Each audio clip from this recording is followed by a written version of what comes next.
नमस्कार, स्वागत छ यहाँहरूलाई शास्त्रीय सङ्गीत अनलाइन पाठशालामा। सम्पूर्ण सङ्गीत प्रेमीहरूको लागि आज फेरि मैले नयाँ अलङ्कार लिएर आइसकेको छु। अलङ्कार चाहिँ मैले यहाँ लेखेर देखाइदिन्छु हजुरहरूलाई, हेर्न सक्नुहुन्छ है त। आरोह रहेको छ गरेसा मगरे पमग धपम निधप सानिध रेसानी गरेसा। त्यस्तै गरी अवरोह रहेको छ सारेग निसारे धनिसा पधनि मपध गमप रेगम सारेग निसारे धनिसा। अब म हजुरहरूलाई 3 ताल बजाएर हार्मोनियममा बजाएर देखाउँछु। यो चाहिँ अलङ्कार एकदमै गलाको लागि एकदम हेल्पफुल रहेको छ। हजुरहरूले मजाले प्र्याक्टिस गर्नुभयो भने गला राम्रोसँग तयार हुन्छ है त। अब सँगसँगै प्र्याक्टिस गरौँ है। तानपुरा चाहिँ सी स्केलमा बजिराखेको छ। यो चाहिँ 3 ताल बजिराखेको छ। हामीले चाहिँ पहिलो मात्राबाट उठाउँछौँ है त।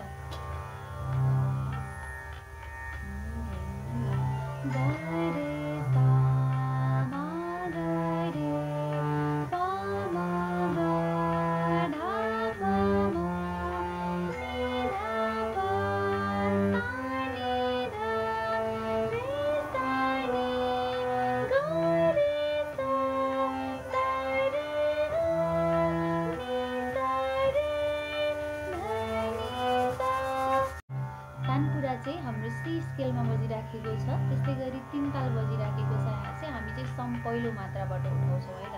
धा धिम धिम धा धा धिम धिम धा धा तिम तिम ता ता धिम धिम धा गा रे सा मा गा रे पा मा गा धा पा मा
यति नै। अब अर्को लेसनमा म हजुरहरूले सजेसन गरे अनुसारको लेसन लिएर आउनेछु। कृपया हेरेर प्रतिक्रिया दिनुहोला।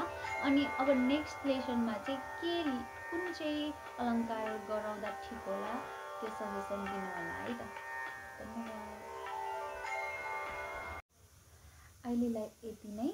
अर्को लेसनमा चाहिँ फेरि पनि नयाँ अलङ्कार लिएर आउनेछु। हजुरहरूको माया साथ सपोर्टको आशा गरेको छु। अब हजुरहरूले चाहिँ आफ्नो आफ्नो गलाको रेन्ज अनुसार हैन कहाँसम्म चाहिँ गला जान्छ। अब यो चाहिँ 4 सप्तकको गसम्म गइराखेको छ। अब हजुरहरूले आफ्नो गलालाई कहाँसम्म जाँदाखेरि कम्फर्टेबल हुन्छ त्यही स्थिरमा राखेर चाहिँ प्र्याक्टिस गर्न सक्नुहुन्छ। ताल पनि हजुरले चेन्ज गर्न पनि सक्नुहुन्छ। अनि हजुरहरूको जति धेरै रियाज गर्दै जानुहुन्छ रियाज अनुसार चाहिँ हजुरहरूले स्पिड बढाउँदै जानुहोस्। मैले चाहिँ यो 2 गुणसम्म गराएँ। अब हजुरहरूले आफ्नो प्र्याक्टिस अनुसार आफूले जहाँसम्म सक्नुहुन्छ जति स्पिडमा गर्न सक्नुहुन्छ त्यसै गरी गर्नुहोला। हस्। यो लेसनमा यति नै। बाँकी अब अर्को लेसनमा भेटौँला। नमस्ते।